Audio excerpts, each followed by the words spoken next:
What's up, Jack?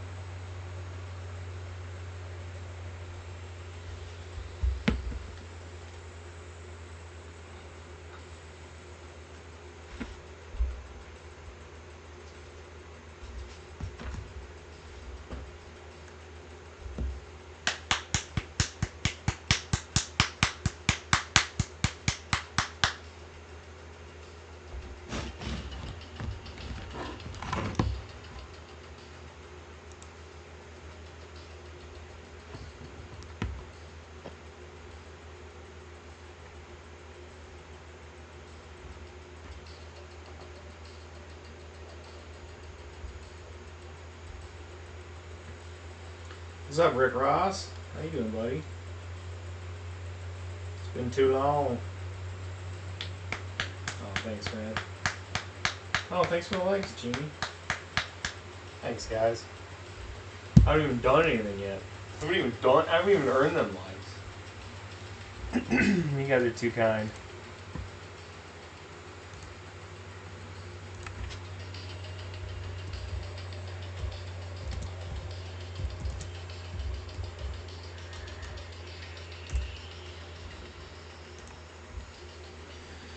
Oh, thank you so much.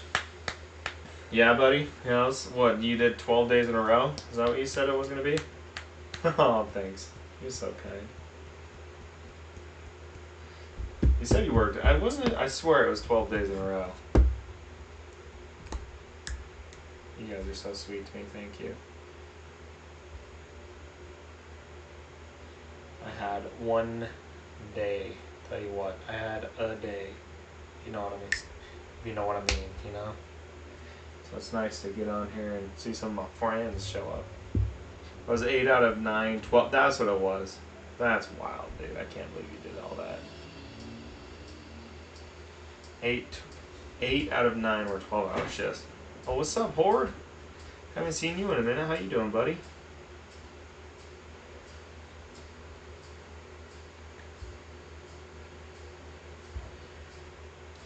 Hey, dream big, build small. Man, you guys are all coming to hang out. What's up, fellas? The whole crew's here.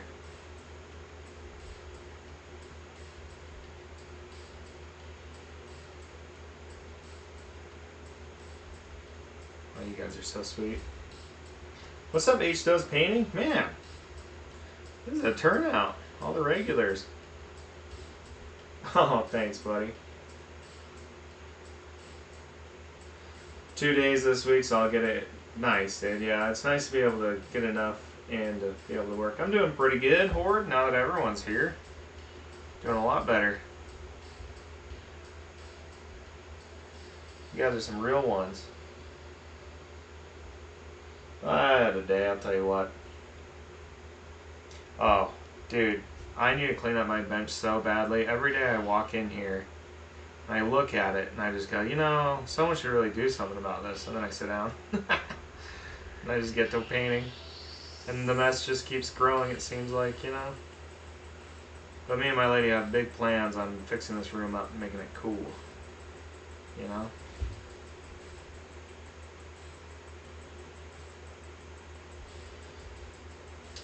So, my day at work was pretty meh. I don't like being the boss.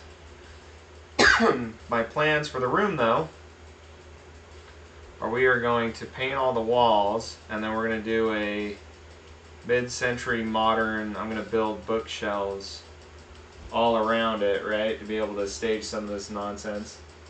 I'm going to either build a custom desk with cabinets and a top, and then probably I want to buy like a really old Goodwill painting, right?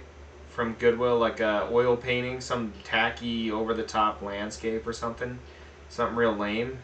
And then me and my lady want to paint like different cool stuff into it, like Demon Slayer and Borderlands. We really like those video games. And then I want to do some Warhammer models in it. You know, just paint the landscape being like a giant battlefield with all our favorite stuff. And that'll go on the wall. I'm going to build a bar, like a little mini bar on the wall as well. Big plans. Really excited about it. Just need money. Well, mid-century modern, dude, you know, to be honest with you, it is one of the cooler trends going on right now. My lady's always been super into it. She likes collecting 70s Art Deco kind of stuff.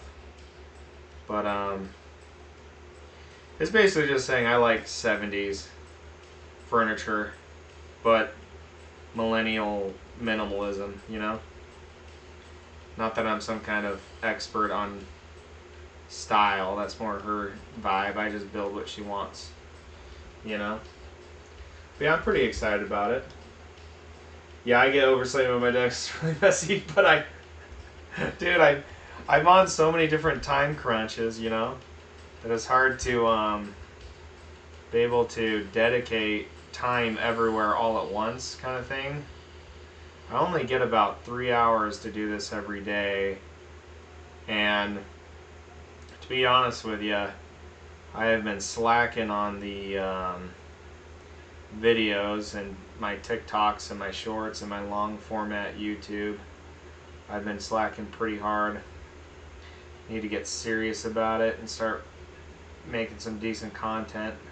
I've been doing posts here and there. I'm sure you guys have noticed that they're just kind of little clips from the stream, but yeah, well, so my uncle moved out, and so we helped him for the last couple weeks organize his house. You know, you collect quite a number of stuff when you live in a home for 30 plus years.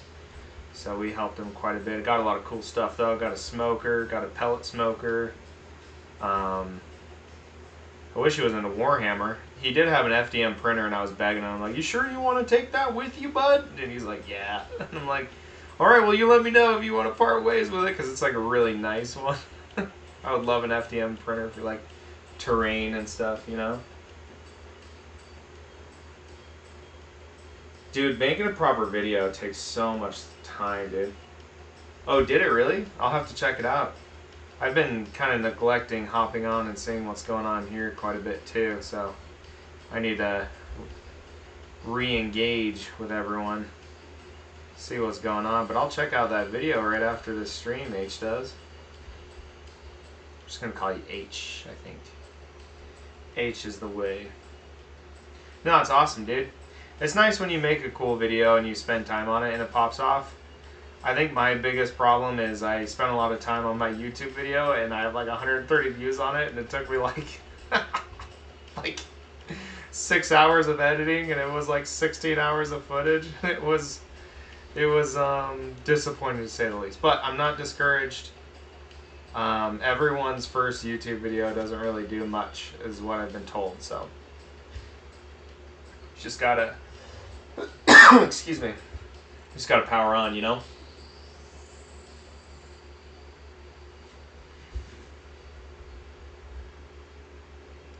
Got to live that dream, you know. I actually I want to start doing painting classes and whatnot. And I have a Patreon set up too. But I'm gonna start a series. You guys have probably seen a couple of my videos already on my TikTok. But it's the Painting Made Easy. It's my take on slap chop. I'm actually doing it right now. So I'm pretty excited about doing a series all around that. That's actually what today's stream is all about. I got my 4K webcam finally fired up, and I use my phone for this, but my 4K is above me right now. So I'm recording this for my YouTube video. Oh, damn, dude. 24K views? That's insane, dude. That's crazy. Congratulations, buddy. That's awesome. Spending 8 hours cutting a whole week's worth. Oh, I know, dude. I know. Down to 10 minutes. It's like impossible. You're like, what do I keep? What do I get rid of? And then, I'm not saying, so like it's nice when you do like a TikTok video, maybe you spend, you know, 10 minutes, 20 minutes, maybe even an hour on it, but at least you know, like, at least 1,000 people are going to check it out, you know, if it's a well done video. But with YouTube, especially with the algorithm learning who you are, it's pretty discouraging sometimes. But yeah, that's so cool, dude.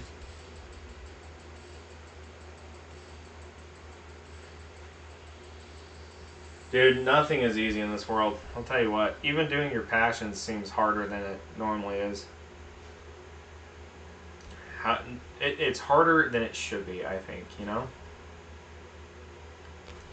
I'm just trying my best out here, you know? It's a cute little bunny on this guy. I don't know if you guys see that. I know I keep moving everywhere and putting my hand right in front of the camera. Man, I really appreciate you guys showing up today. You guys keep me going some days, you know? Keep me honest, keep me on that grind. My lady, I got home from work and I was pretty deflated. She was like, "Are you going to go stream?" And I was like, "I don't know." She's like, "Well, don't let a bad day get in the way." And I was like, "That's fair. I'll go see, you know, see who's on, see if anyone will hang out with me, you know." And it's really nice when I hop on here and see how you guys show up. It's really cool. I really appreciate you. I mean, whenever I make vids painting saying the technique is easy, yeah, that's fair. I mean, I do think my technique is pretty easy. It's slap chop with better results. I don't know if you're familiar with the slap chop, which is basically dry brushing a model and then just using contrast paints. I have a very similar style. It goes just a little bit beyond that, you know, where you're more intentional. So you block in the colors, then you dry brush, and then you wash, and then you highlight. So it's just like a step above slap chop, but I feel like if you get the rhythm down just right, it's just as fast, you know. But no, I get it. Oh, I love contrast and speed paint, dude. I use it so much. What I really like using contrast and speed paint with is blocking in my colors. Like I can block this color in with white, right? And then I can just use speed paint and contrast, and boom, it's a completely different color, you know? So the blocking in stage is accelerated immensely with speed paint. I do not recommend, you know, I see a lot of new painters, they'll just go to speed paint and contrast paint and they'll just spray some primer on it and they'll just go to town and it's all blotchy and they didn't control it. And you really got to treat it like a wash, you know? You can't treat it like, you know, you can't just blah, blah, blah, blah. You know, you have to really intentionally place it down or else it gets goofy, you know? Oh, thanks for the likes, guys. Yeah, they're nice. Yeah, and I think that's a bad selling point. Well, not a bad selling point. I think it needs to be sold as not speed paint because it's not speed. Is it fast? Sure, you get 2 tones out of 1 coat. That's awesome, right? It is fast. It does speed up painting, right? But it's not. It shouldn't be your first and last step, I guess is what it should be. It shouldn't be branded as your first and last. I see a lot of new painters just be like, "Oh, I got speed paint, and now I can just bing, bang, boom." And it gives contrast and speed paint a bad rap from like the hardcore painters, you know? That is true, and you can use it that way. Like if you're just going for tabletop ready and you just want 3 colors and slap it on, then boom, there you go. So this model is from, this is one of the finished painted ones. This model is from Resin Reborn. It is a 3D print. You can check out their website. But this is from Clay Beast Creations. He created the STL of it. Really cool, dude. Very nice guy. But yeah, if you want this, it's called, I want to say it's from the Sandlord, his Sandlord line. It is I believe the Cities of Sigmar, Age of Sigmar, Elf proxy line, I think is what it is. Yeah, exactly, dude. Speed paint is a tool like any other, and if it's improperly used, I just don't like. I don't like that there's a stigma around it because of how they branded it. Because it's an excellent tool in my opinion, and it, if used properly, it can make some amazing results.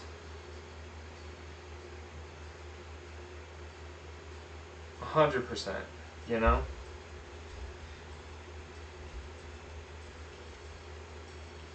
But yeah, I honestly probably use my contrast paint, speed paint, whatever. Um, I use it more like a wash. I water them all down, like significantly water them down, like more than I think. I water it down more than a conventional wash if you were to buy a wash, right? That's how I treat it.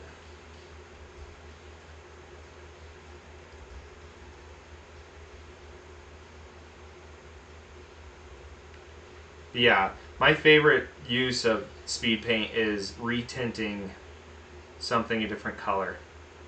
Because I can paint all this like a neutral brown or a neutral white or even a neutral gray, and then boom, you hit it with the speed paint and you treat it more like a wash and it'll tint that color.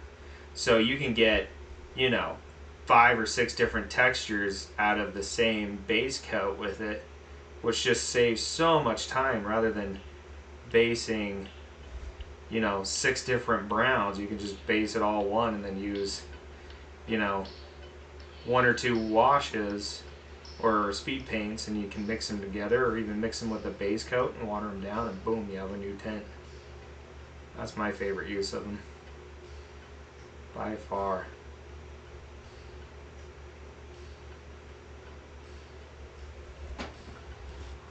What's up, Jacob Paints? We're doing a burb again, yeah, buddy. Yeah, it's not a Swiss Army knife, that's for sure. Yeah, and plasma coil glow. Yeah, and honestly, for my glow effects, I don't use contrast paints. I like to use inks because they go down way more translucent, right? So you can do like an oil whitewash, and that'll go right into the recesses where you want it to glow, and then you just hit it with a nice transparent ink, and that's how I like to use my glows. The speed paint, when it goes into the recesses, it dries in the opposite way you want a wash to dry, like the exact opposite way, you know. So that's why I like to use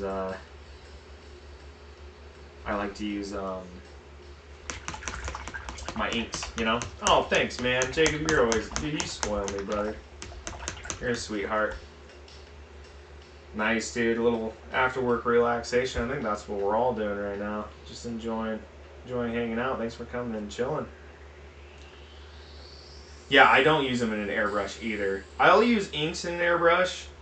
They're not as effective, but contrast paints in an airbrush, you just basically, whatever the darkest tone is, ends up being the color, and they're sticky, you know. That's smart. Yeah, using the clear resin. Yeah, yeah. Well, and the Vallejo water effects, if you add a little bit of ink into it and then use that as like glow effects, I found that gives you a nice, bright, and it dries super, super glossy. So if you're going for that effect too, I think resin also will um, dry with the same kind of glossy factor too, which is nice.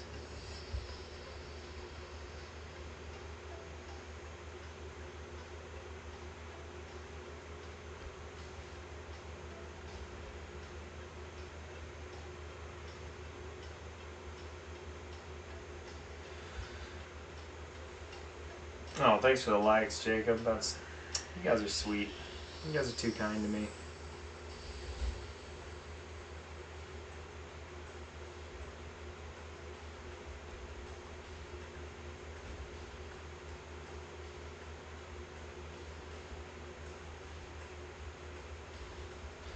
I don't know if I deserve it, buddy, but I sure do deserve.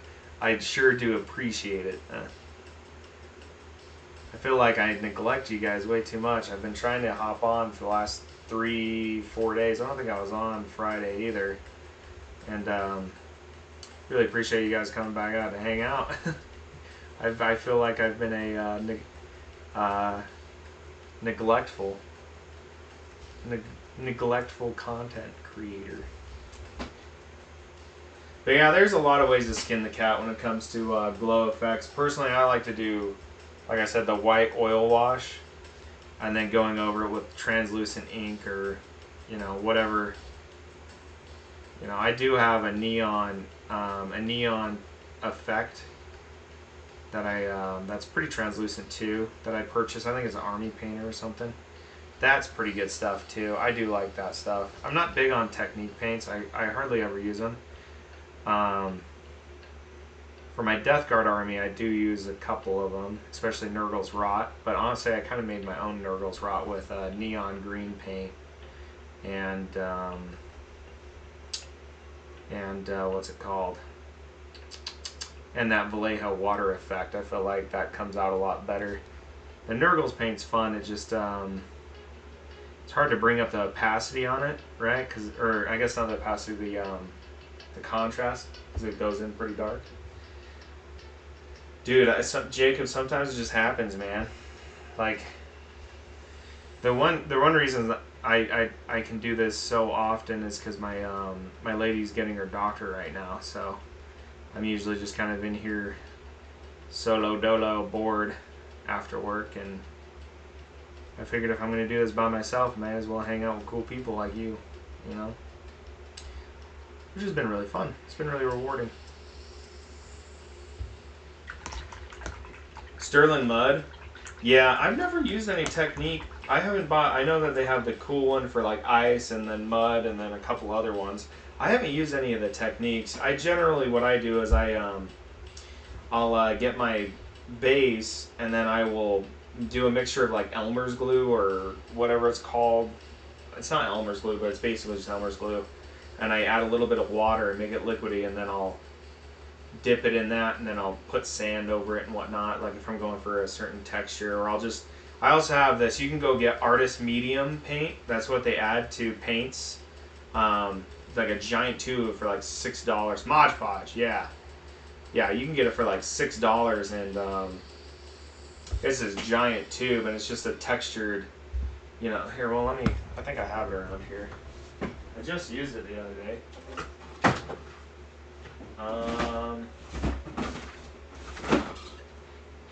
Everything is everywhere all at once, I feel like, Should really dial in. Oh, here we go. But yeah, you can purchase this, right? I don't want to... The coarse texture medium, and it comes out... I don't know if you guys can see it, but it comes out... That right there, that's perfect base. If you want like a muddy texture, you can just... Right? And then you just smush the mini down in. It's good stuff, and it's like super cheap. And that's the medium. I actually kind of want to try the fine. That's a medium coarse. They have like a fine coarse one. It's good stuff. Makes for really fast basing. Seriously, like really fast basing.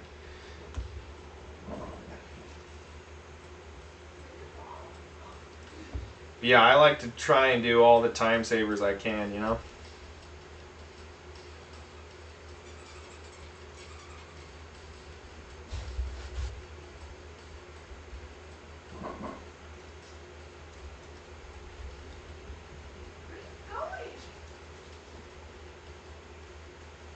Yeah, and that's one of my favorite little basing tools. Supposed to get off at 4 and didn't get off till 7. Brutal, dude. There's nothing... Dude, I think it should be illegal. If you're supposed to get off at a certain time, I feel like no matter what, you should go, unless you're the owner, right? Like, if you own the company, then you should be the first and last one in and out of the building, in my opinion, But hey, that's just my opinion, man. Yeah, I'll see you around, dude. Thanks for stopping by, buddy. I really appreciate all the support, man. And all the likes. Good people.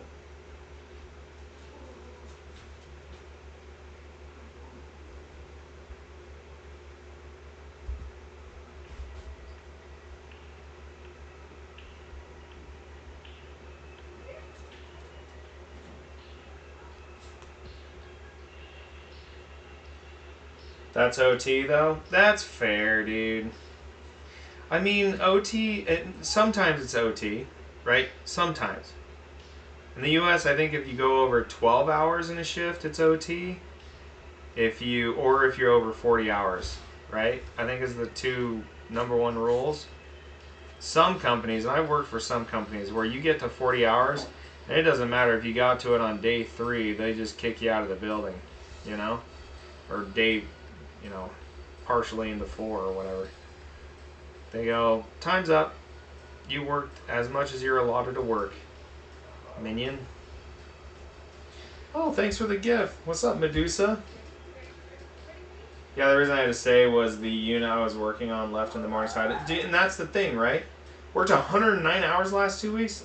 Brother, get it. Dude, get after it, my man.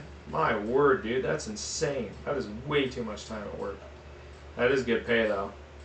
Dude, and that's the other thing. I feel like every time you work overtime, it's always because someone else messed up or someone didn't finish their job. Like, that was the one thing that's always bothered. I work construction, so if I work overtime, it just means that the schedule wasn't right or we didn't have enough labor on the job. And so the debt, I guess you could say, of not having enough work over months catches up eventually, and you got to do OT to catch back up. That I can understand to a certain extent. But I feel like most places you have to do overtime because someone else's mistakes, you know? That's nice, dude. That is nice. Shields, baby. Yeah. Oh, yeah. I remember you talking about Shields, dude. We got one in our state. Hey, what are you up to? Chasing the dogs? You catch her, you know. Give her the what for. We only allow winners in this house.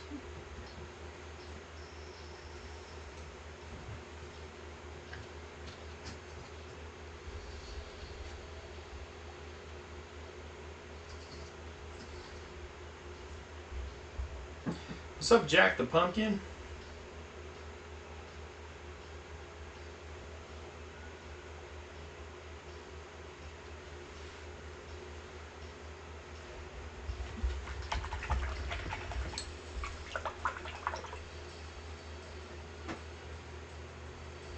I think I'm going to do a nice purple color for the other.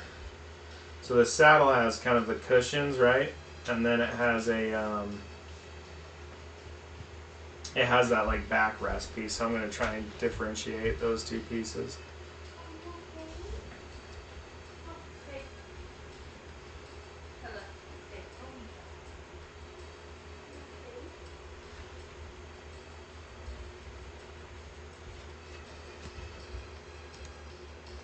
One second. Well, that's going to be a fat paycheck. What's up, Tyler?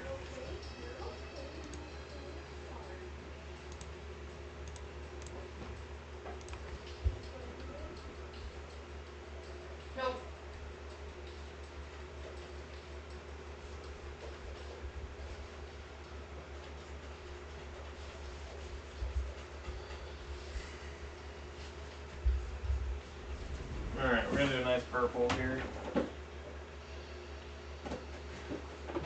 If I can find it. There we go. That's a nice purple. Ooh, let's do this one. This is a better purple.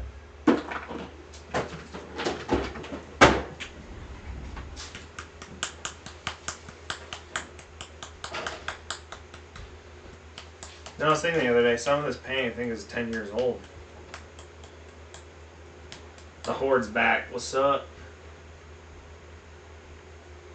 What's up, partner?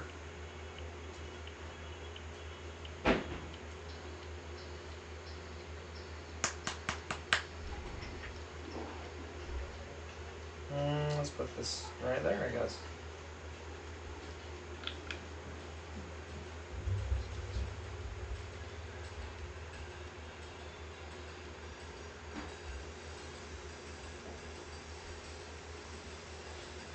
Oh no, I closed some of my apps out on my phone. Hopefully that helps a little bit. Sometimes it's my fault. Or maybe it's not. Who knows?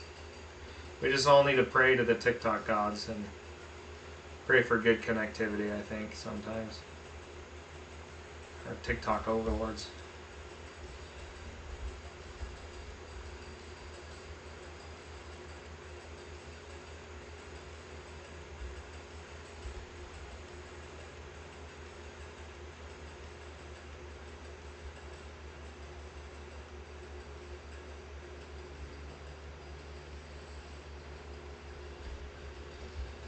Pray to him.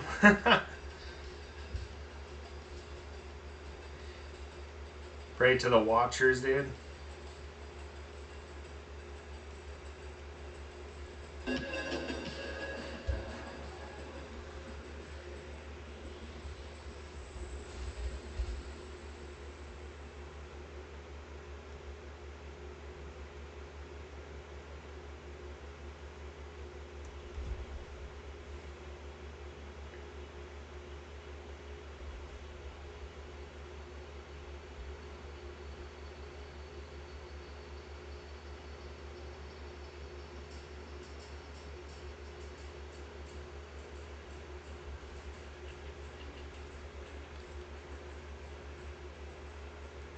Did kind of a forest green on the last one. I think on this one I'm going to do more of a purple color. I think the purple color will be better. I don't really like the forest green in the end.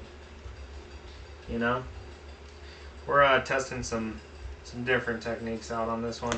Wasn't super happy with the color theory on the last one. I'm going to try and improve on it on this one, you know?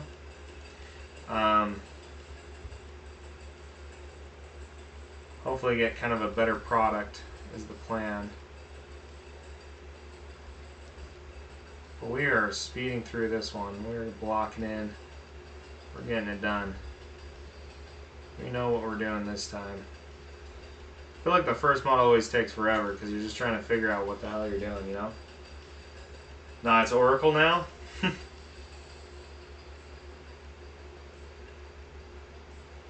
Talking about praying to the Oracle, dude. The keeper of the viral videos. Oh, please, Oracle of the TikToks.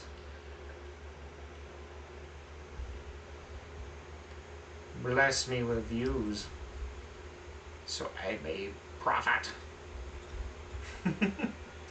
Maybe it's the machine god spirit we need to be worshiping to the servers. Oh, really?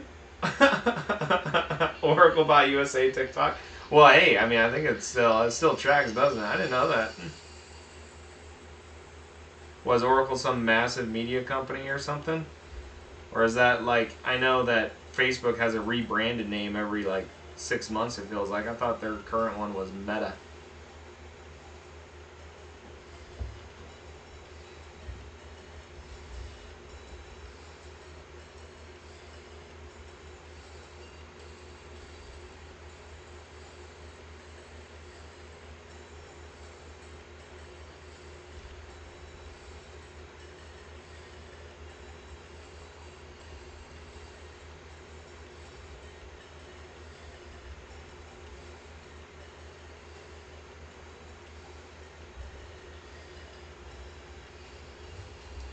Huge data collection company. Oh, that's great. Come get our data, please. Whatever. They can know my data. I don't do anything. They can look up my Amazon wish list and snicker about how poor I am, I guess. I don't know.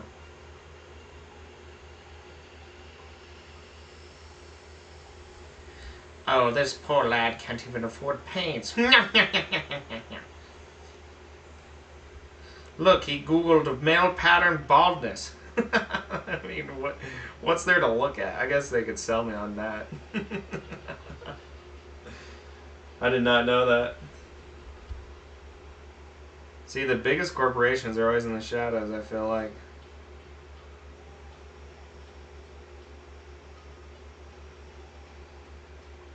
When that data is so juicy to advertisement companies. Back in the day, they would just you know, throw an ad out and just pray. And now I feel like it's like shooting fish in a barrel. You know, constantly trying to. Now they're going to use AI to then sell us on stuff. You know, they'll have AI configured to your exact whatever you prefer. You know, they'll have it so dialed in that you don't even have to. You could just set it up as a subscription-based model. You know. You're like, I would like to purchase $200 in the things that I want. AI will just ship it out to your house. You know? Should actually be kind of cool.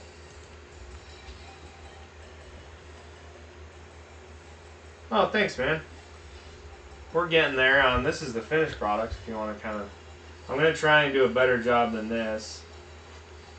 This one was kind of a, you know, mock-up. This next one's going to be a lot better.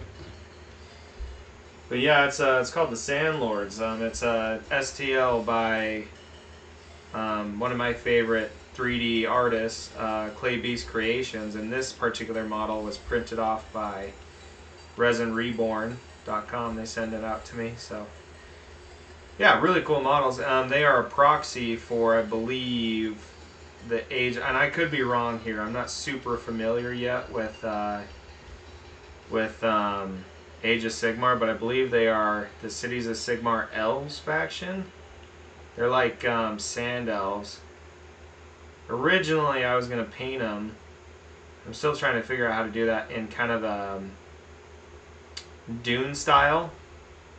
You know, with like cool blue eyes and black,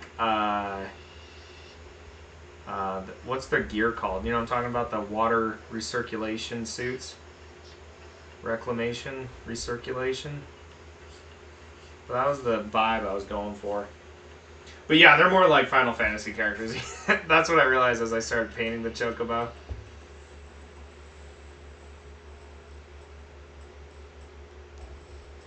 Yeah, but they are really cool models, man. They're fun to paint too. Talk about this a lot, but it really... The model is 10,000 times easier to paint if it's modeled with love, you know? Instead of the Tau for 40k. Dude, I have a Tau army. What's wrong with the Tau? Unless you're going Kroot. I mean, this would be a really cool Kroot proxy. I'll tell you that much. I would do a full army of these. But yeah, here, you want to see one of my Tau? Let's see. Here's a Riptide. It's a little dusty. Yeah, that's my Riptide. Pretty happy with that.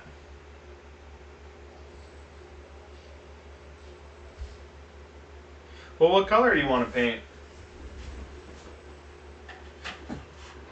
Maybe might be able to steer you in the right way.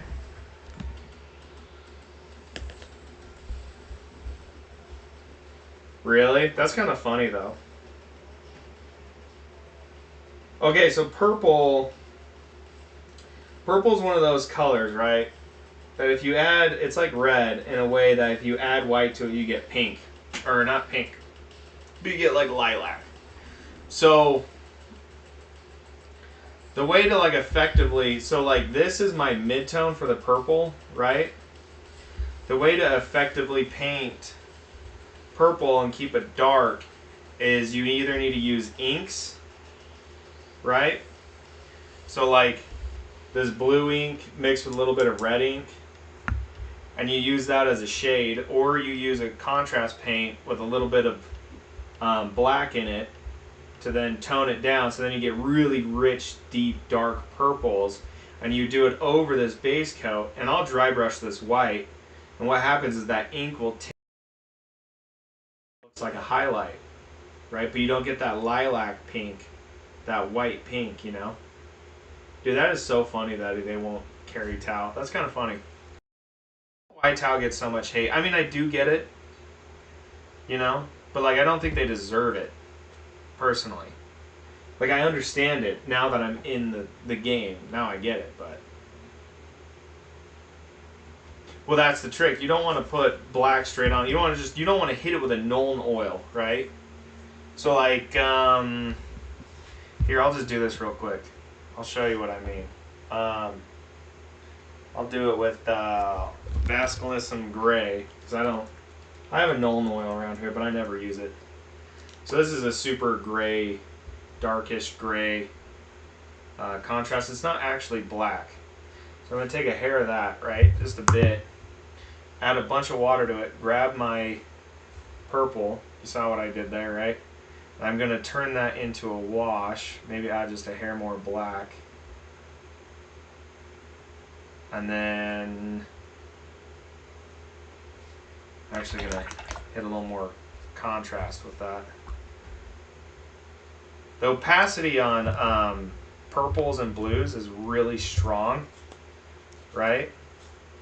So now that that's almost kind of just right. It's close.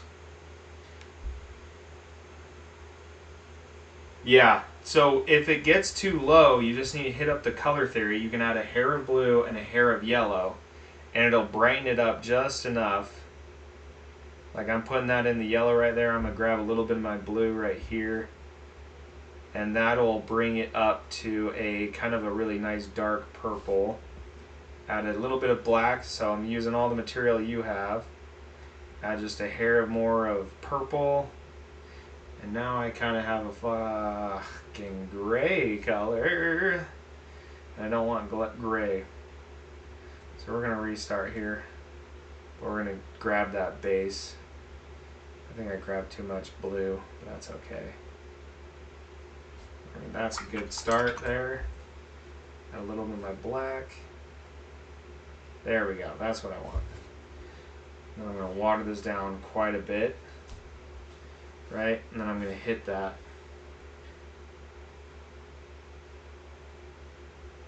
All over my purple here, and I'll hit the blue too, so it gives it a nice congenial color.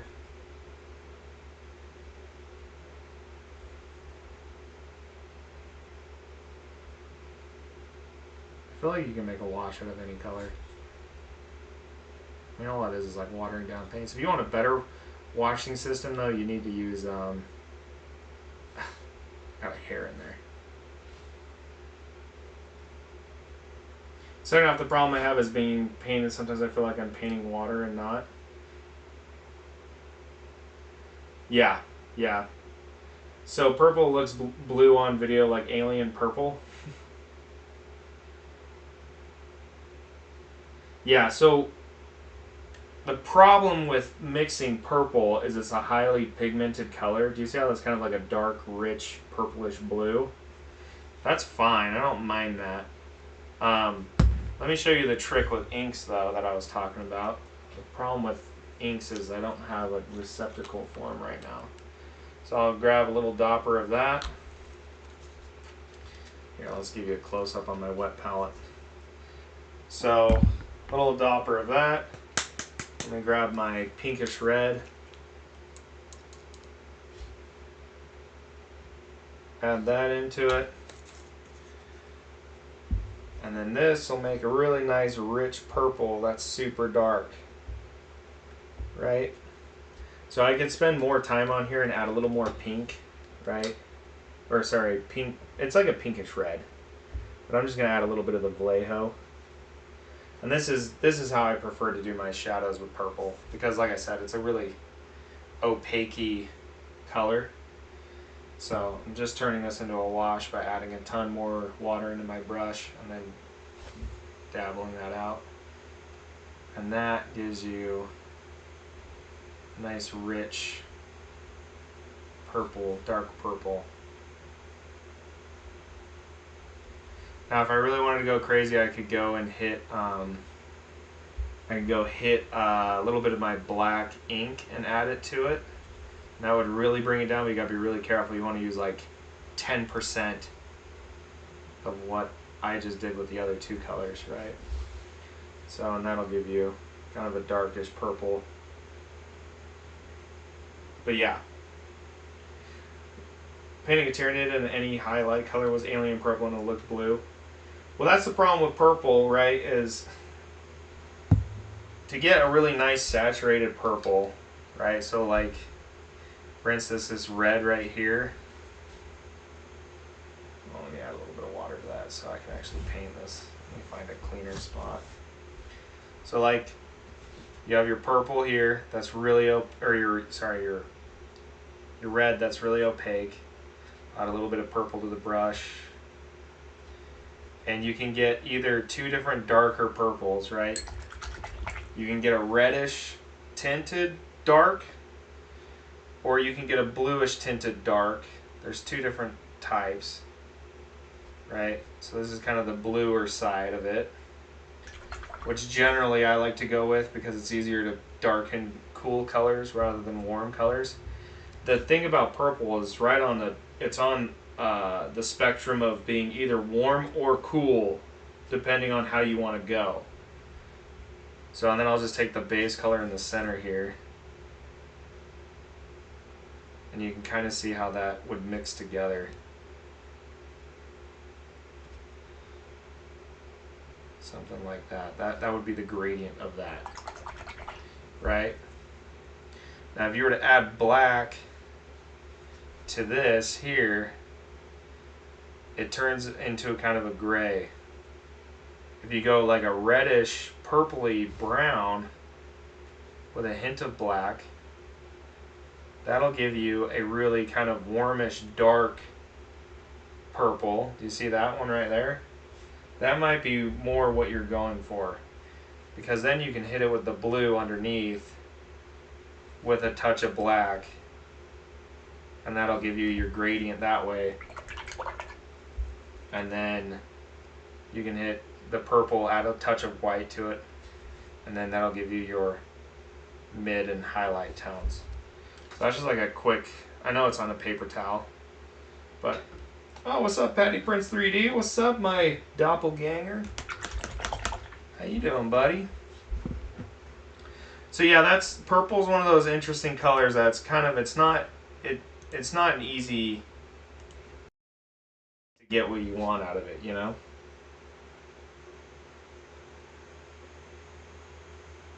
Dark purple metallic without putting metallic paint on? Okay. Non-metal metallic with purple, you need to do a high contrast. So you need to hit the, like, if you're going with purple on the bottom side, you almost need to do like an orangish glow on the top. You know, like your shadow should be the purple and almost like an orangey, warm, yellowy purple, orange on the top. Like look up cyberpunk or vaporwave aesthetic for like that orange to yellow transition. That would be way easier to do non-metal metallic rather than going either blue for a shadow and purple for a highlight, or going purple on the bottom for the shadow and red on the top. It's really hard to use purple alone for non-metal metallic. You almost want to do a complementary color, or you want to do a tertiary color. This is just color theory. I'm not the best at color theory, but when you're doing non-metal metallics, you will get way more success out of doing tertiary or secondary color theory with it. Yeah, I'm either thinking of going purple for my towel or going with an pumpkin orange. Dude, an orange and teal is so nice to paint. I really enjoyed painting orange and teal. What's up, hobby mini painter? Welcome to the club, brother. So, that's my tips on purple. We're going to use some contrast paint now to get going on this. We're going to do a little of that, a little of this, a little of this. I can't have the bottles on screen or else you could see how I water my stuff, but all the different stuff gets mad, you know? Orange and Imperial Blue, also amazing. And whenever I say like teal blue, I'm talking like the highlight, right? So like for orange, you'll have yellow highlight. For teal, you'll have like a nice, you know, imperial blue. But whenever you're doing, like for my towel, for instance, I do have orange on it. This is a bad one because I was pretty lazy on it. But if you look at my orange, I did all of my highlight with bright yellow. And then my teal is actually not really teal. It's kind of a, it's actually like a darkish blue. It's kind of hard to show you. But it's actually kind of a medium blue, but since all of the highlights are with teal and actually just wraithbone white on the edges, it comes out looking a lot brighter than we want it to be, you know? Oh, I think that would be perfect, dude. I would honestly go like an imperial blue, and if I was going to go imperial blue for my midtone, I would actually use kind of like a really darkish purple wash for the skin. It would make the skin really easy.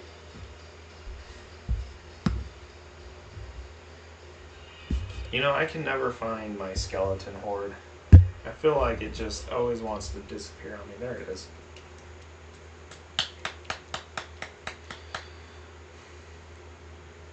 Hobby Mini Painter, I did see your what up, dude. What is up with you, my guy? What is up, my guy? Yeah, the purple wash over imperial blue for the skin would be really nice and really easy to do. Or, yeah. Oh, dude, I really thought about doing green and purple for Evangelion, dude. I really thought about doing it. But then at the time, I didn't really understand how to paint mob. They're actually my first army I've ever painted. So there was a lot of learning on that one, you know, a lot of learning curve. But I wish I had gone with the green and purple. But the white, blue, and yellow Tau, it would be sick too. Pure white on Tau is just, you're fighting against yourself. You know, you can do a medium gray and white highlights, but pure white, there's so many panel edges that are so easy to paint. That's what I actually really like most about painting Tau, is how nice and raised all their panel lines are, you know? Oh, and if you're painting Tau, you need to pick up a bottle of this. It's for Gundams. This is next level. An eggshell white's nice, yeah. Anything but pure white is insane.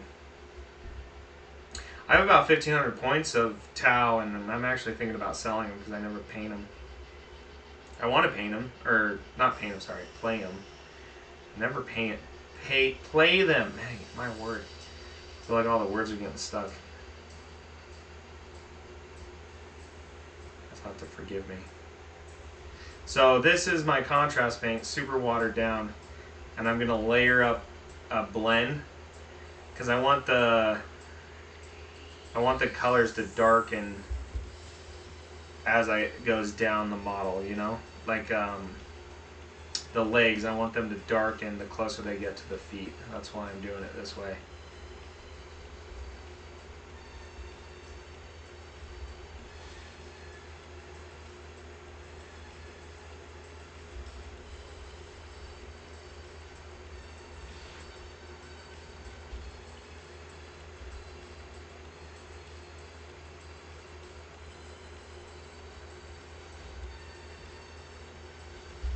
So I know I generally say to do your pre-wash dry brushing or pre-wash highlights, but with how I'm going to do this model is I'm actually going to do a really subtle gradient all the way up with my speed paint, my contrast paints. So I'm going to start out just immediately tinting all of these colors down a shade closer to where I want to be in the end, and then I'll dry brush, and then I'll tint them one more time, and then I'll edge highlight. So it's just like, this isn't like tabletop ready speed. This is more like I want it to be display quality speed, or display quality by the end of it. So I'm gonna take a little more extra time on it, do a couple different blends, you know. Oh yeah, I airbrush a lot. I love airbrushing. What's up, the Painting Escape? Thanks for following me, buddy. Welcome to the party, dude. I use acrylic ink because that dude, the panel liner is insane because, like I said, it's an oil base. So with oils, but that panel liner is so, it's almost like it's a perfect ink. You just drop it and it goes all throughout the panel line. Like it's seriously, here I'll show you. I'll just show you. It's so much easier. But what's so nice about it is you can get a little bit of mineral spirits and you can just wipe it off.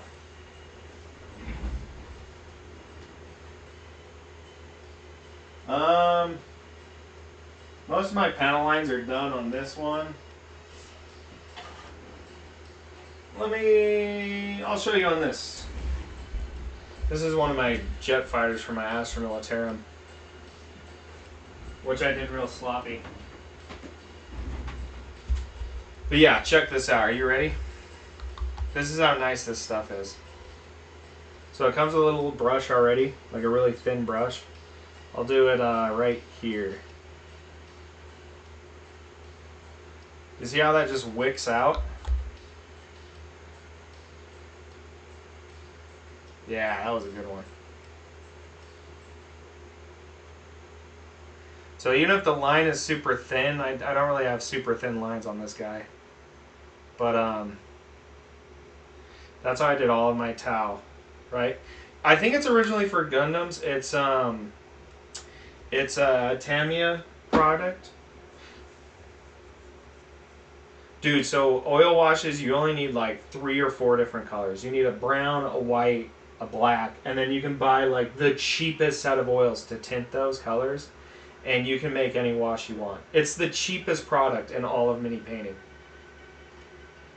Yeah, and then let me show you the other thing that you want to buy with this, right? Because I didn't know this, and then I found out later. You want to buy some mineral spirits, right? And this is what I use for my normal oil washes. And then you'd actually want to wait for this to dry a bit, but I'm just going to show you now. So I'm going to wet damp this Q-tip, right? And I'm just going to hit up where I went over it. Do you see how that just comes right off? Boom. All of that just came right off. And it stays in the recesses. And you see it doesn't take off my acrylic paints at all either. You see that? That's why they're amazing. So you can get those perfect crisp black lines without having to mess up your painting. Yeah, it's just mineral spirits, yeah. Dude, I'm thinking about buying some Pro Acryl. A lot of people have been telling me how amazing they are. But I'm telling you, oil washes, if you don't want to use any kind of washes, right, or any kind of oils, at least try oil washes once and you'll never go back.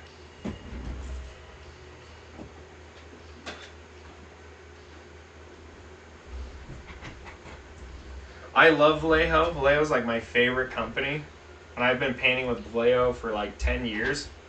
I'm actually thinking about graduating to another company, although their game color line I have been very impressed with. I have their super old range of colors, but I've been always very happy with the quality of even their old line, you know.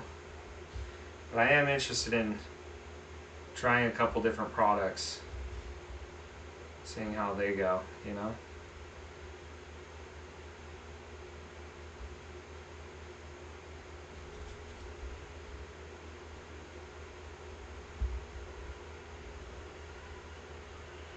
So again, I'm just adding another layer here of washes to just start tinting this down.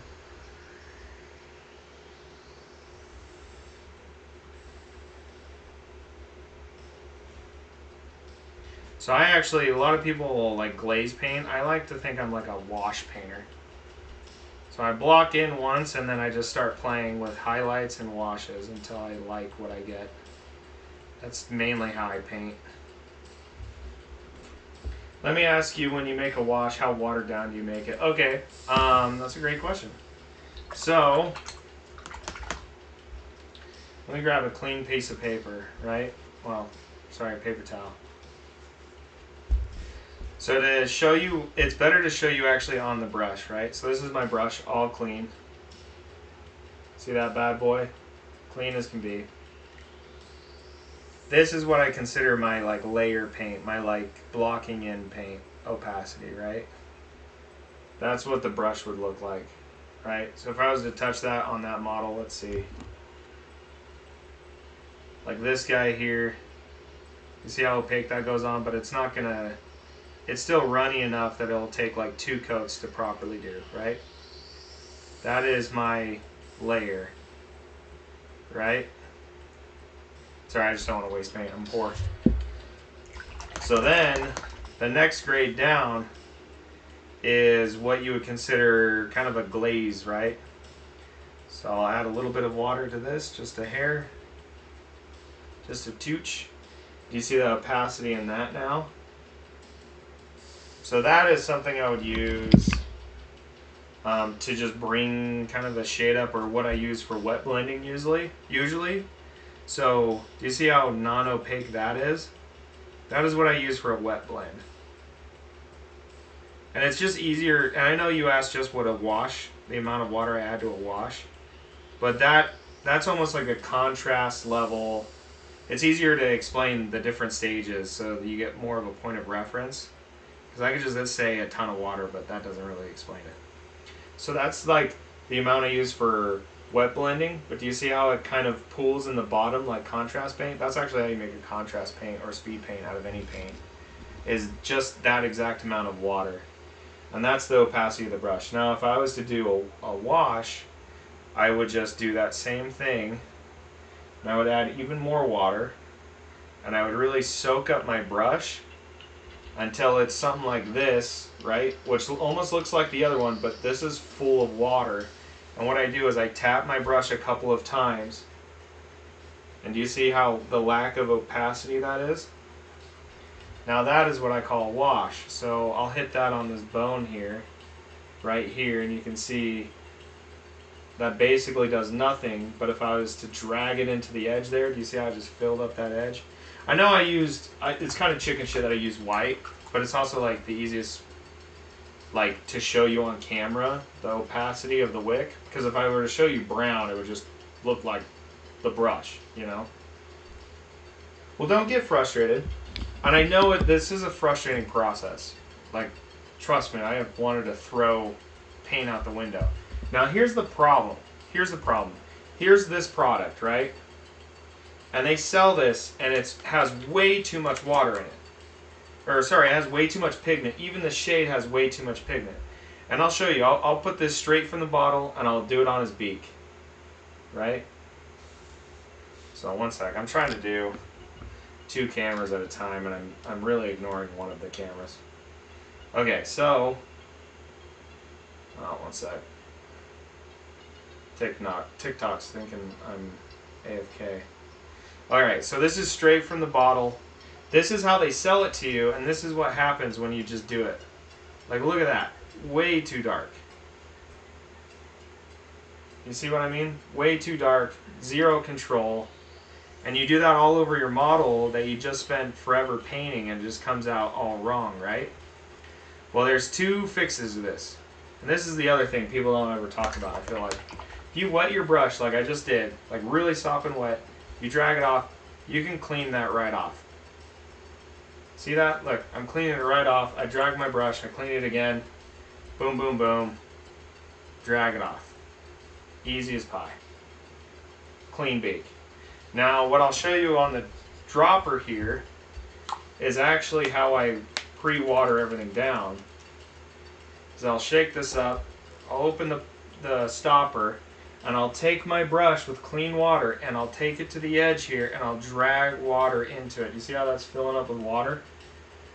And then I'll mix it on the dropper right here, and that is actually how I use the Citadel wash. Oh, no. Almost. Alright, we saved it. And then that's where I use that level. Do you see how much, like, least... It's like the most controlled version of these washes, where it's barely tinting, and I can now build up a gradient by slowly adding pigment into the recesses and not just letting it go buck wild. Right? So that's how I use my washes. I really water them down. I never do it straight from the bottle.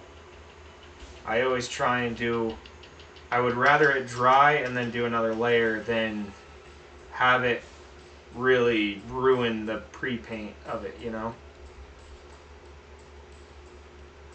I actually wanted to hit some of this stuff with it too. Some of the belt. The other big trick with washes is you never want to use black on warm colors. So like oranges, yellows, browns, reds, warm whites, so like a creamy white, not a cold white. You always want to use a brown wash. On your cool colors, your metallics, your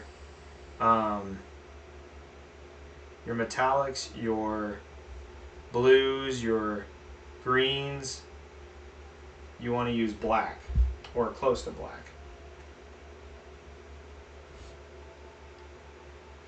Yeah, I don't have the patience. I just deal with the bottles, even though I think I've spilled more paint than I bought at this point.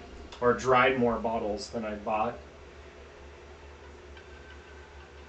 So basically you're making a dry brush style painting with water. So let me show you my next step. I need this to dry quite a bit. So I'll show you on my next one, on my other one.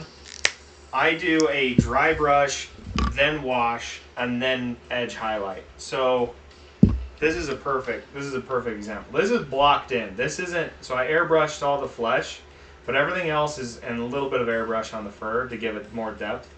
But for the most part, yeah, you want to use a brown or a really dark brownish orange wash. You always want to try and match your washes. So your wash is like a dry brush style where dry registers not very much on there. Yes, so I dry brush, but then I wash it and it hides the dry brush. So let me show you the I have a 4-step. It's actually, I'm trying to build a series right now, but I call it painting the easy way. And it's like slap chop, but you get way better results and it takes just a little bit more time, not much more time. So yeah, so don't use black washes on orange. What happens is you're using a cold wash on a warm tone. So like, if you look at my hand, right? If you think of the darkness, like that darkness right there, if you were to just see that color alone, that is a very warmish brown, right? Almost like a, do you see what I mean? Because I have, my skin tone's a warm tone. But if I was to show you this bottle, and like well, let's see. Let me try and find something that has better cold.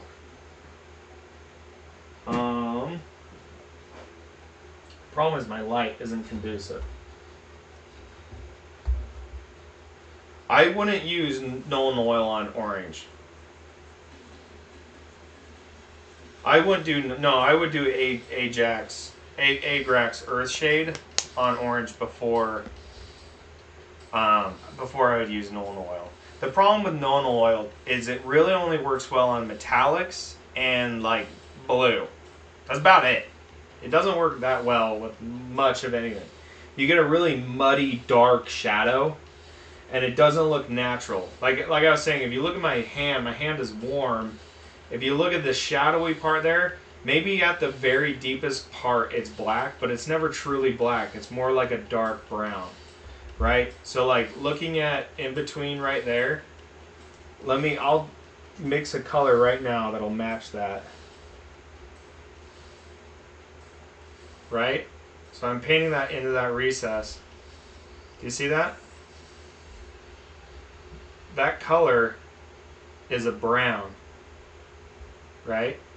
Let's see. Do you see how that paint is disappearing? Earthshade would be way better on orange. Yep. Way better on orange. Like I'll wash these feathers. Right? I'll wash these feathers with a really nice, probably with a really warmish orange-ish brown, like this brown over here. I'll wash it with that. Maybe a touch of my darker brown, but that's it. Yeah, I would do Earthshade. So always remember brown washes with warm colors and black washes with dark colors. That alone, that tip alone will really help you out. Like your guns, you want to use black, like Nuln Oil, and your warm tones, your reds, your oranges, all of that, use Earthshade. You get a lot better product. But let me show you my painting steps. So this is blocked in. I did a little bit of airbrushing, which is kind of cheating. But this is just nothing but blocked in my opinion. I don't have really rich, like for instance, if you look at this foot looked exactly the same. This is exactly the same in between the different phases, right? So the difference between this one and this one is one, I use oil washes and then just dry brushing my highlights. So I'll show you exactly what I mean by that. I'm going to grab some of my neutral white tone. I use just white. I just dry brush everything white. It's simpler, it's easier, because then I can go through and I can tone it back down. So I'm just going to hit all of this with that dry brush, right?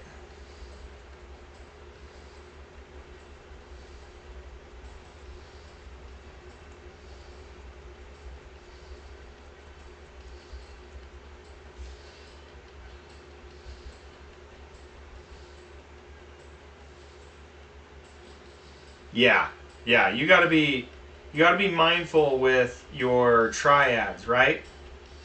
And when I mean triad, I literally mean the three shades of the same color. A basic triad. If I was to take white, blue, and black, and I was to mix them on a scale from white to bluish to blue to blue, then bluish to bluish black to bluish black to black.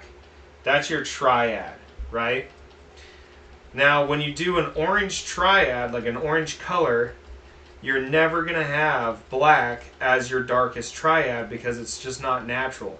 You actually want to try and never paint black if you can. Black is not a real color and it doesn't really appear in nature, hardly ever. We can have black armor and black things and black grease, but generally even those items aren't necessarily black. They're just really dark gray. I haven't used too thin coats, but I've heard really good things about too thin coats. I use a couple different Citadel brands, but I mainly use Citadel for contrast paints. And then for the most part, I just use Vallejo paints for like 99% of what I do. So this is my next step. As I go through here and I dry brush. And I'll dry brush all of these models. And what I do is, I know this is coming off as like white. Also, the other trick with dry brushing is you always go in the same direction. Never go up and down. Right? The idea is you're going from where the light is to where the light isn't with your brush strokes. So I'm just going down, down, down, down, down, down, down, down. That's it. Never ever go up and down with dry brushing. You'll ruin your model. Because light doesn't work that way. Right? Light is from above to down, and when you're dry brushing, the idea is you're hitting the edges of the model that's getting hit with light. So if I go like this, do you see how you don't see hardly anything in light? I mean, some of these surfaces, they kind of bend. But you see how you don't see any white? But if I go like this, you see how it's just mostly white? That's a big thing too. Oh, thanks, man. I really appreciate you saying that, dude. I have a passion for teaching, and I feel like I don't get to teach as much as I want to, you know?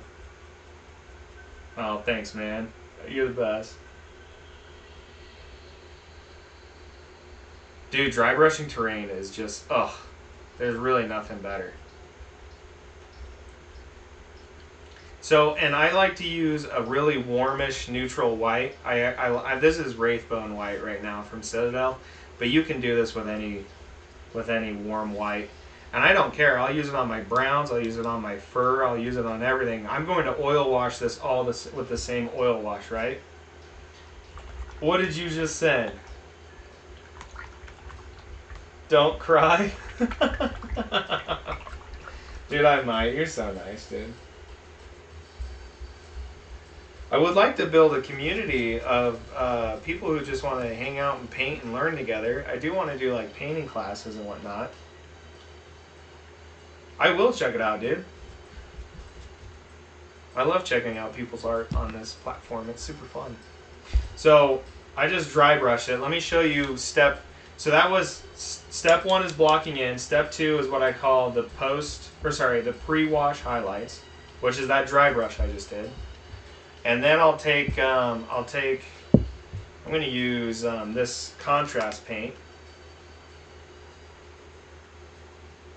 I've been thinking about offering one-on-one like Skype painting tutorial, like painting tutoring. I don't have a price point yet, but I was thinking about doing it as like a $25 tier on my Patreon, and then we hang out for like, you know, I haven't decided exactly how much time, I don't know. But I would definitely love to hang out with you, help you paint. So now you remember how I said I just dry brush those edges because my contrast will tint the highlighted part down? Let me show you exactly what I mean by that. So do you see that like really white edge? I'm going to hit it with this contrast paint now. And this is the difference between slap chop and my method is now this just got a whole lot more interesting. And I have an edge highlight that I didn't actually have to edge highlight, and it doesn't look like dry brushing anymore. Do you see that? So I'll do it again on this side. Do you see how that's kind of ashy and white? So I'll just hit it with my contrast, and you could use just a shade for this or a wash, but I like to change the different leather colors with my contrast. So I just go through here and hit my belts here, right? So do you see the difference between those two? I get like a cheater edge highlight without actually edge highlighting. Oh, well, thanks, man. I feel like there's so many different ways to skin this cat. You know, I should probably stop saying skinning a cat, but you know what I mean. Yeah, dude. Send me a message after this. We can figure something out. How does that sound? Oh, thanks, dude. Well, I try and go for ultra realism, and ultra realism means it's not going to be perfect, right? So I don't go for like super clean lines, although I have in the past. So everything I do, like this method you just saw, like his foot there, that's all the same. That foot right there is no different from this right here. So I can show you how to do that. It's super easy. The only difference between this stage and this stage is oil wash. That's it. But you can do this same method with acrylic washes. I just like using oil washes because you can remove them. And they're just like I showed you with the panel liner. You can just remove them. Oh, thanks, man. Yeah, it's just a quick airbrush. Honestly, that's the fastest part of these models was just airbrushing the feathers. So, and I did do some washes on these and some edge highlighting and then some contrast paints to just make them a little more rich. I do need to hit this with a matte varnish. It's a little too shiny, but yeah. All right, so for clean, if you said you had an airbrush, right? Maybe we do a little tutoring on airbrushing. Because I can show you how to airbrush. I can show you how to airbrush towel like that, right? Perfect. It's super easy. I can show you how to airbrush it. I can show you how to paint it by hand too. It's not that hard to paint by hand either. But yeah, send me a message and we can set up a little tutor session. Yeah, I can show you a brush method because sometimes you're just going to have to... So with airbrushing, you always just pick what's going to be the largest surface area. So like with Big Boy there, his largest surface area was his skin. And I airbrushed his skin too just because it would be easy to match that skin, right? For the birds, I mean, the largest portion is all the feathers, you know? So a shoddy airbrush works just as good. I have a really expensive one, and it's honestly not much different from my super cheap Neo one. For your Pathfinders, okay. Um, Let me grab a couple of these guys.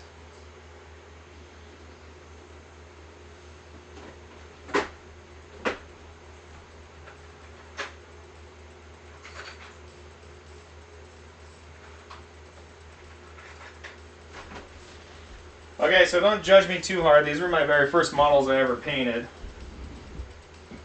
So here's one of my Crisis. All of this was brush painted.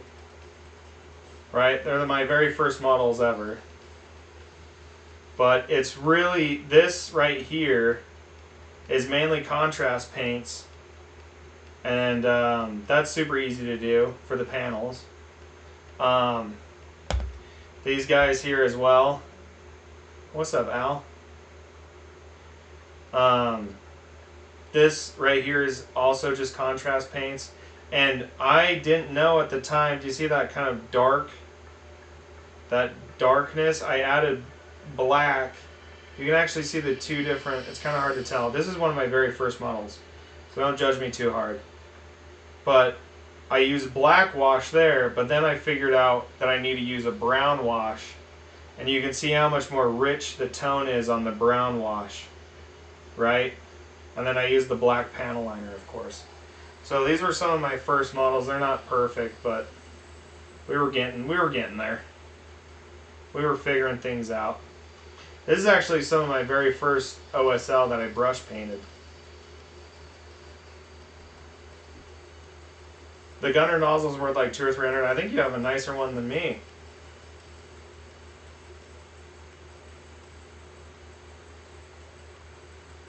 Okay, you can't be stripping your models, dude. You gotta keep at least the first one, dude, so you can look back. Like, these are terrible.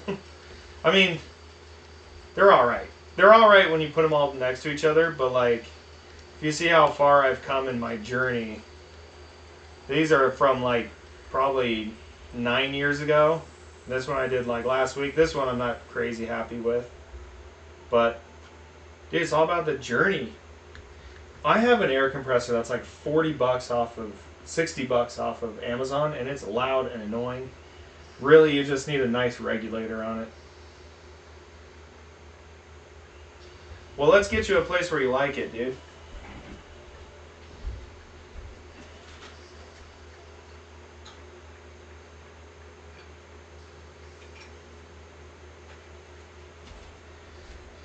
Patty Paints Minis at your service. Let's get you to a place where you're proud of what you make, dude. Yeah, I also need to get a longer hose. And then I need a longer hose so I can put my airbrush like in a box, in a closet, on the other side of the house.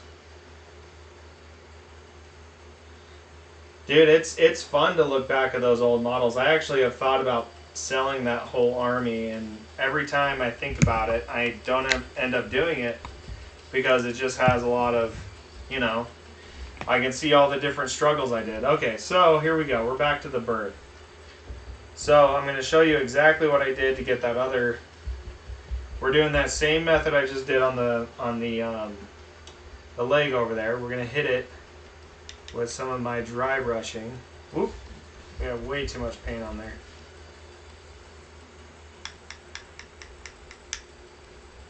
Dry brush only works if the brush is dry.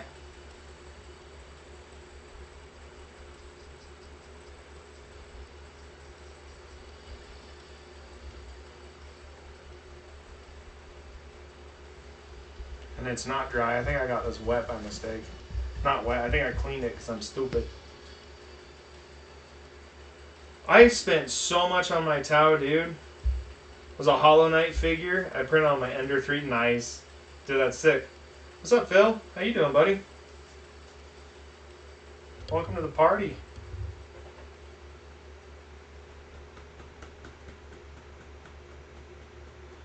Dude, the Tau is such a fun army. I really enjoyed. I haven't played him in 10th edition, but I played him in 9th edition. I had a blast. My friends hated it though. That's actually one of the reasons I kind of went away from Tau, is because they weren't having a good time. I was having a blast. They were not having a good time. I was just gunning them down right and left. Right on, Phil. Are you into Warhammer? I'm printing a fan art Hollow Knight figure. I'm gonna do nice, dude. Nice. What are you painting up right now?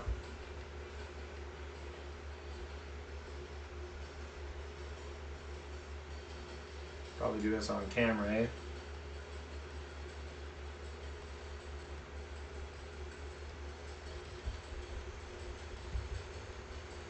Dude, I want to see that before and after, dude. That'd be a really cool video to post, dude.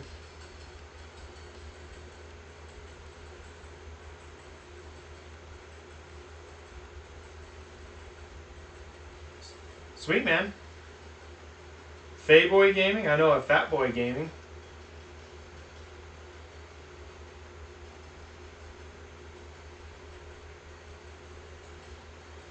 I have 2 Riptide, 2 Combat Patrols, 2 Devil Touch, 1 Sky Raid, 2 Firewars, 2... Damn, dude! That's a collection, brother. Are you Fat Boy Gaming on a different account, homie? Coming in here, acting like we aren't best friends. Trying to sneak in here. 1 Tomb World box and 1 Hammerhead. Nice, dude. That's a collection. Dude, I don't even know what my very first model was. I think my very first model was like a D&D, like crappy $2 resin model.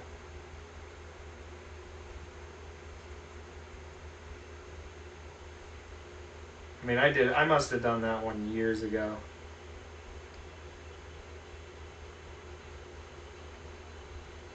It's been too long to even remember.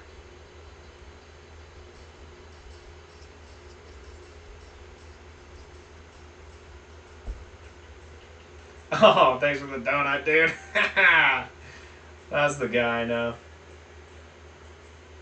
Do how far you've come kind of challenge. That'd be a really fun challenge. I think I sold it. That's the crazy thing. I think I sold my very first mini I painted. I opened up a little Etsy store. And I started selling minis, pre-painted minis. And yeah, I must have sold the one I made. But I bet I could find it, 3D print something that was close to it. I bet I could find a picture of my past listings, you know? Almost positive I probably can.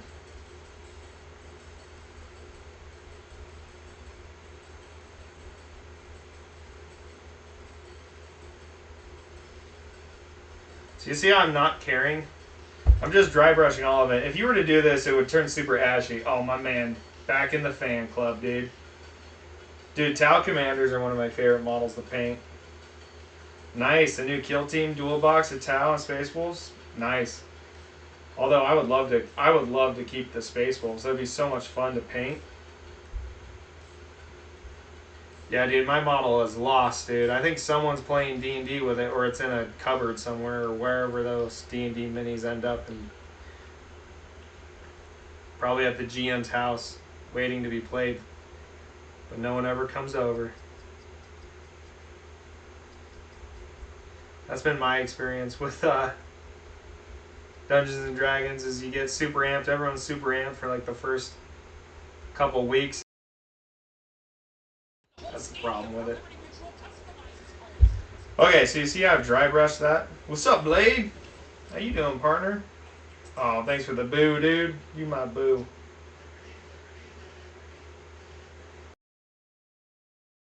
To do a Space Wolf army. I have like 6 or 7 Warhammer 40k armies. That's my problem, is I can't do another one. I haven't even painted. I have Grey Knights all in a box. They're not painted. I have half my my Leagues of Votan. One of them are painted. I have like 4,000 points in Astromel. Half of it's painted. Oh, well, you just coming to hang out before bed, dude?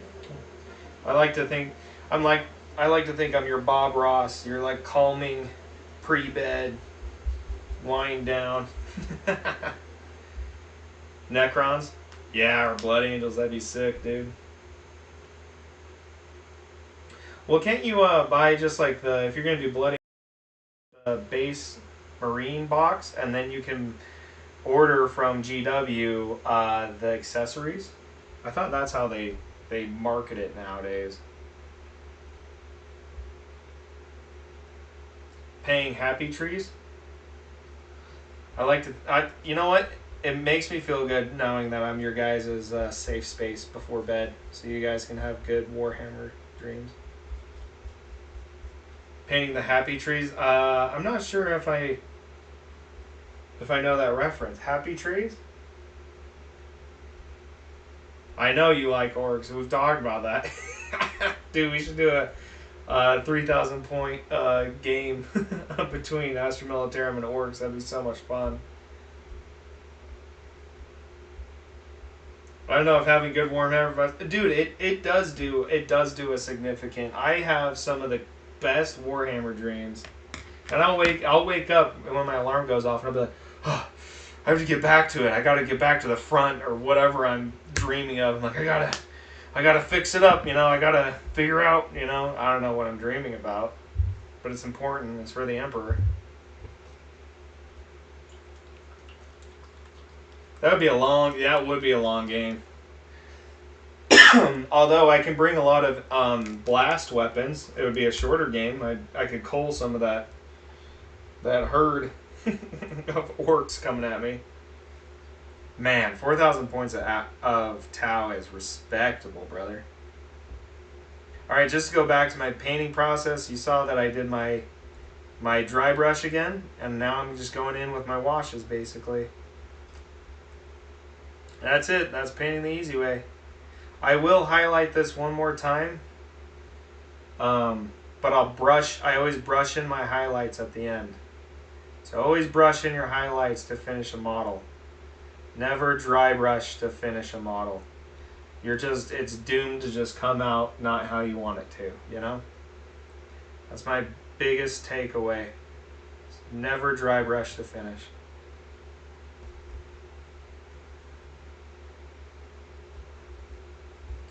Well, thanks for stopping by, brother. You have a great night. Take it easy. If it's easy, take it twice.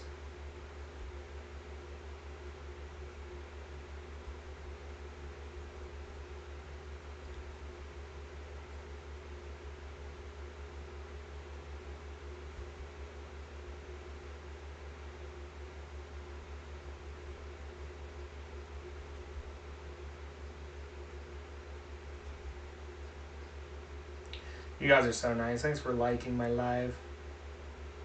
You guys are good people. I do not magnetize. I would rather rip every eyelash off of my eyelid one at a time than spend a moment magnetizing.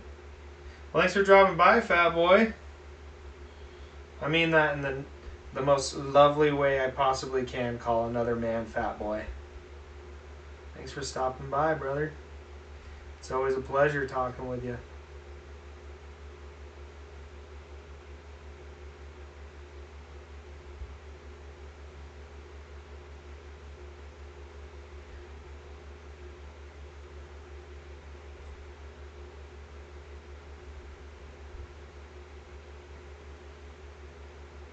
That is a commitment, dude.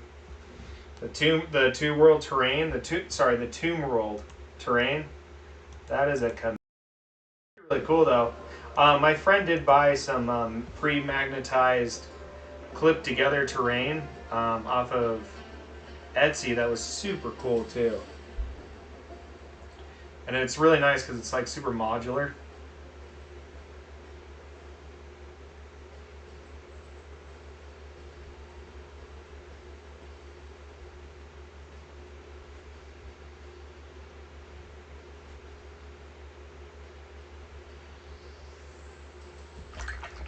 Al, are you just sitting, just spamming like for your big brother? The midnight? I think maybe. The problem with me, I'm listening to the midnight right now, right? Yeah. The problem with me is I love a ton of different music. I just don't know any of the names of it because I've been ruined by Pandora and Spotify and YouTube Music just giving me what I want without having to figure out anything about it. You know, just the automatic process.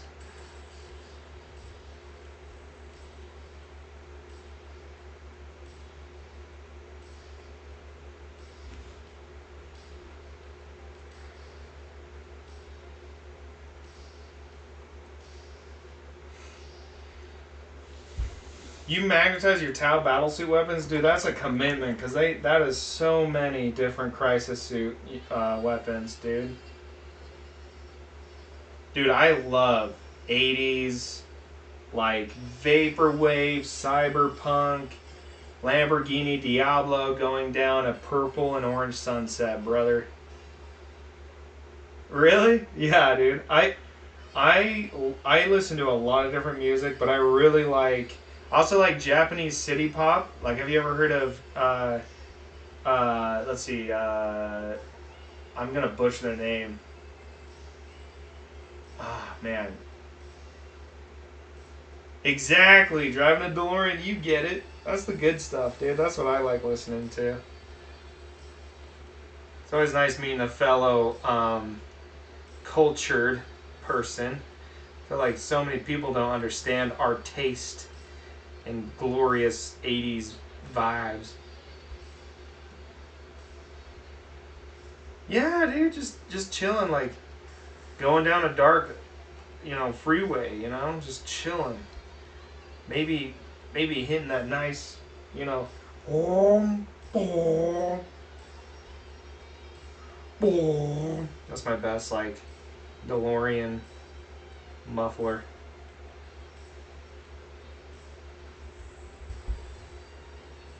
Oh yeah, Al. This is my part-time job. Don't tell anyone. I'm gonna go big. I'll bring you to the top with me. Maybe. Probably not. But it'd be cool if I didn't have to work anymore. I wasn't born in the 80s. I was born in the 90s. I'm a 90s baby. And MR2? Hell yeah. Alright, I'm going to put on some music. I don't want you guys to run away, but this is some of my favorite tunes. Okay? I got to remember the name of it. I think it's Tommy Up. Japanese city pop. I feel like no one likes his tunes, but it's the same vibe. It's the same vibe.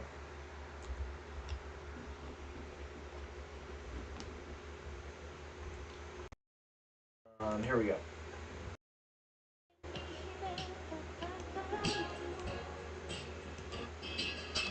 That's fine. One sec. Advertisement. Maybe. Initial D style trip. Yeah, dude. Initial D. I haven't anime in so long. Dude, that's OG, dude. Only cool guys know about that one. What was that song that got that like the theme song got super popular? I swear it wasn't too long ago. It was like a meme song. You know what I'm talking about? Like it was this that one drift sequence got super popular. MF Ghost? Maybe? Okay. Alright, listen to this golden.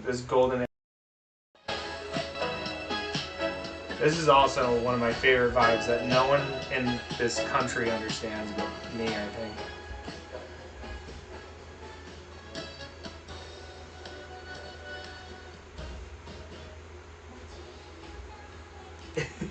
It's so chill. Second part of it. Oh no, I didn't. No, I haven't seen that. I didn't know there was a second part to Initial D.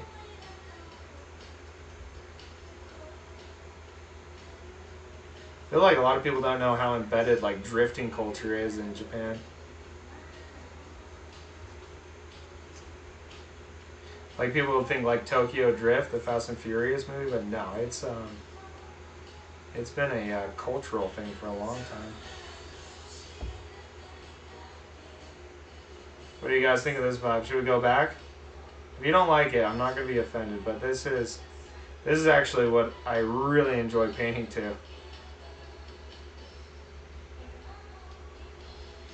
SVNFR. All right, yeah. You got it. What's up, squirrel? Okay, I'm looking up. What is it called? SVNFR. Honestly, it might be in my recommendations already. Ooh, Synthwave? Oh yeah, I've listened to their stuff. I've listened to their stuff a lot, I think.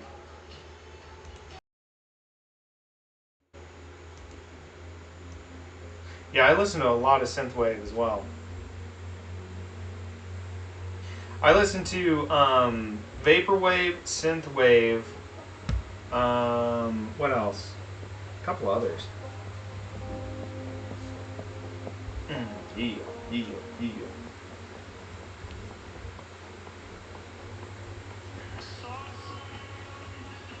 Yeah, this is good tunes, dude.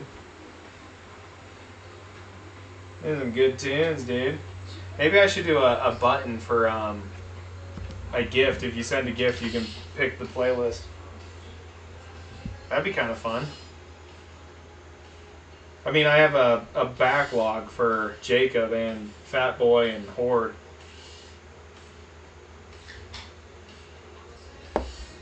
Alright, time to do. You guys want to watch how I wet blend? FM84, you will like this. Dude, I'm loving all these tunes, dude. Thank you for the recommendations. Yeah, I put my new gift, my major gift, up a little bit higher. The one that says, "Let." Oh, my phone died. Damn it!